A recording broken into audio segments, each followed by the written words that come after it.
इस बार शादी की राज्य की सबसे भीषण आपदा मेरे विधानसभा क्षेत्र में आई है। लगभग अभी तक 8 बॉडी रिकवर नहीं हुई है, 1100 मिल चुके हैं। जगह जगह लैंडस्लाइड हो गया है, रोड वॉश आउट हो गई है, 3 पुल टूट गए हैं। 200 से अधिक लोगों को हमने होटल्स में, स्कूलों में ठहरा रखा है। उनके रहने खाने पीने की व्यवस्था सरकार कर रही है। और चूँकि मेरे तो ये परिवार के लोग हैं, घर के लोग हैं, इनके आशीर्वाद से मैं लगातार तीसरी बार विधायक हूँ इस क्षेत्र से। हालांकि मैं 4 बार हूँ, लेकिन पूरी सरकार, पूरा सिस्टम इनके साथ में खड़ा है। कल माननीय मुख्यमंत्री जी भी मेरे साथ 3-4 जगह गए और हमारी पूरी कोशिश है कि इनके इस दुख की घड़ी में इनके साथ हम खड़े, इनके भरोसे पर खड़े उतरें। मैं लगातार पिछले 3 दिन से लगातार क्षेत्र में दौरे कर रहा हूँ। सुबह 6 बजे से टेलीफोन में अधिकारियों से संपर्क करता हूँ। उसके बाद 9 बजे से रात 11 बजे तक मैं जनता के बीच में रहता हूँ, क्योंकि पहले नीचे ज़्यादा कैजुअल्टी में नुकसान हुआ था, वहाँ पे वो करना मेरी प्राथमिकता थी। और आज मैं मसूरी के दौरे पर आया हूँ। बालूगंज, खड़ी पानी, किलोमीटर 18, किलोमीटर 19, पानी वाला बैंड, अभी डोम गांव के मोड़ पर मैं खड़ा हूँ, जहाँ पर इस भूस्खलन से जहाँ एक दुकान क्षतिग्रस्त हुई है, आवागमन भी अवरुद्ध हुआ है।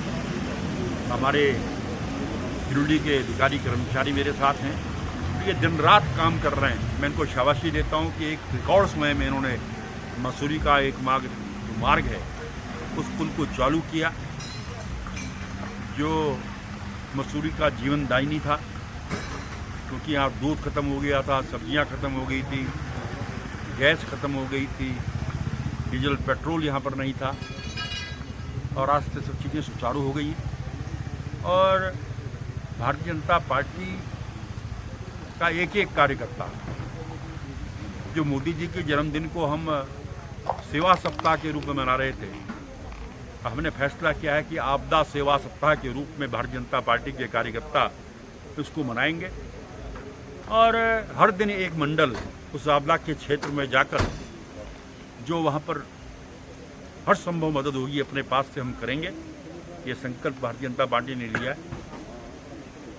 एक बार मैं मोदी जी के दीर्घायु की कामना करता हूँ, क्योंकि सेवा के माध्यम से वो इस महान पद पर पहुँचे और उनके जन्मदिन को हम सेवा के रूप में मना रहे हैं।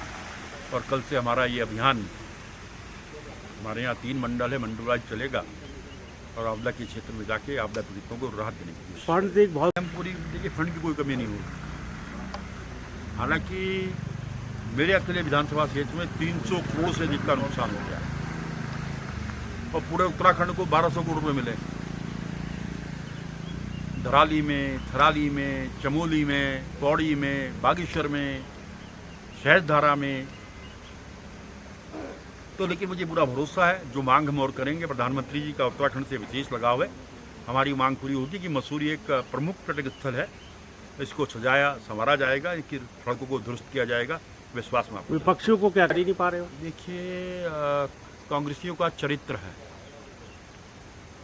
जब 2013 में आपदा आई थी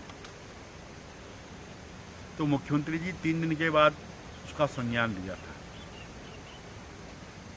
लेकिन यहाँ अगर कोई घटना घटती है, प्रदेश के मुख्यमंत्री जी ग्राउंड जीरो पर होते हैं, मंत्री ग्राउंड जीरो पर होते हैं, विधायक जीरो पर होते हैं। जिस दिन ये आपदा आई, मेरी दिल्ली के अंदर मीटिंग थी 10 बजे से, और 5:30 बजे जब मैं फ़ोन आया, मैं मॉर्निंग वॉक के लिए निकल रहा था, निक्कर और टी-शर्ट में था, और मैं वैसे ही यहाँ पर पहुँचा और रात को 11 बजे उसी स्थिति तक मैं उसमें था। तो जनता इस चीज़ को देखे, यहाँ की जनता बहुत समझदार है, तो देख रही है कि बेहतर होता हमारे कांग्रेस के मित्र इस संकट की घड़ी में आपदा पीड़ितों के साथ खड़े होती की मदद करते। कोई माइक पे बाइट दे रहा है, कोई कह रहे श्वेत पत्र जारी करो, मुझे तो इनकी बुद्धि पर तरस आता है। और यही कारण है कि धीरे धीरे कांग्रेस समाप्ति की ओर जा रही है। जितने बचे खुचे इस बार समाप्त हो जाएंगे। डीएम का एक